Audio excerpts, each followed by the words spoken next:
సంగారెడ్డి జిల్లా చౌట్కూర్ మండల కేంద్రంలో శుక్రవారం ప్రజాపాలన కార్యక్రమంలో భాగంగా ఆయుర్వేదిక్ హాస్పిటల్ ఆధ్వర్యంలో ఉచిత ఆయుర్వేద వైద్య శిబిరం నిర్వహించారు. ఆయుర్వేద డాక్టర్ సబిత ఆధ్వర్యంలో నిర్వహించిన ఈ శిబిరంలో గ్రామానికి చెందిన యువకులు, మహిళలు, వృద్ధులు పెద్ద సంఖ్యలో పాల్గొని ఆరోగ్య పరీక్షలు చేయించుకున్నారు. ఈ సందర్భంగా డాక్టర్ సబిత మాట్లాడుతూ ఆయుర్వేద మందుల గురించి వివరించారు.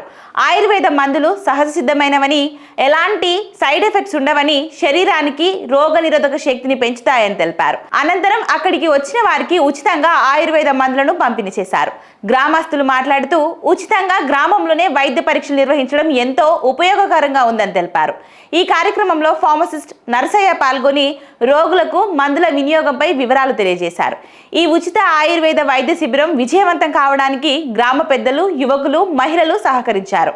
గ్రామంలో ఆరోగ్యంపై అవగాహన పొందేందుకు ఇటువంటి కార్యక్రమాలు కొనసాగుతాయని నిర్వాహకులు తెలిపారు.